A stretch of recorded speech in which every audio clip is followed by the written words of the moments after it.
Myanmar के चीनी mafia की तरफ से संचालित साइबर फ्रॉड हब से भागे करीब 500 भारतीय नागरिक थाईलैंड में फंसे हुए हैं, जिन्हें वतन लौटाने के लिए भारतीय सरकार प्रयास कर रही है। हिमाचल के हमीरपुर जिले के चंबो और एक अन्य गांव के युवक भी इन पीड़ितों में शामिल हैं।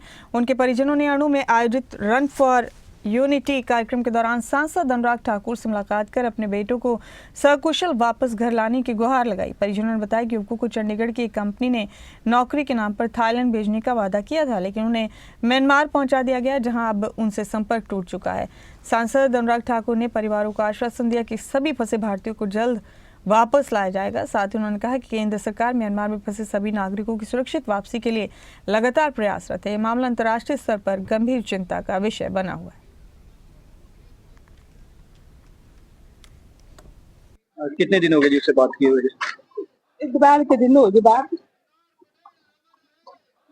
वहाँ क्या करने गए? वो कंपनी वाले ले गए थे उसको,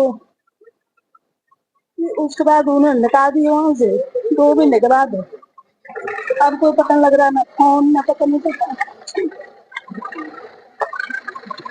क्या मामले करना चाहेंगे? कोई पता नहीं लग रहा सारा भी। सरकार से क्या मांग रही है? हमारा बच्चा जाएगा, बच्चे चाहिए हमारे को बस सब। हमारा बच्चा जो है वो चंडीगढ़ में इंटरव्यू हुआ था उसका, और उन्होंने बोला कि हम थाईलैंड भेज रहे हैं। हमारे को नहीं था पता, उन्होंने म्यांमार में भेज दिया उसको। 2 महीने हो गए, अगस्त महीने 15 तारीख को गया था वो, और आज 10 दिन हो गए हमारी बात नहीं हो रही है उससे। हमारी सरकार से यही अनुरोध है कि हमारा बच्चा जल्द से जल्द घर पहुंच जाए। पता नहीं, हमारे को पता ही नहीं है कंपनी का, पता ही नहीं है। शिवम नाम है सर उसका। घर कहाँ है आप? घर हमारे ये लम्बू में है, पर मेरी सिस्टर का लड़का है वो। कितने साल का है? वो 23 साल का। नाम क्या है? शिवम कुमार।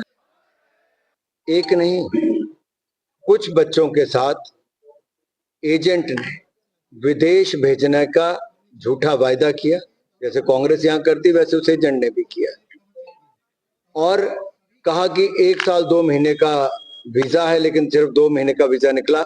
अब उनमें से कुछ बच्चे वहां पे गिरफ्तार हैं, डिटेंशन सेंटर में हैं, और हम गुहार लगा रहे हैं कि उनको वहां से रिहा किया जाए, वो स्वदेश सकुशल आए। एक नहीं, कुछ अन्य राज्यों के बच्चे भी उसमें फंसे हुए हैं। कल रात को ही लगभग 11 बजे मुझे चंबो के निवासी है वो भी मिले। आज सुबह एक फिर 7 बजे एक महिला और मिली। तो हमारा प्रयास यही है कि उन बच्चों को सुरक्षित हिंदुस्तान वापस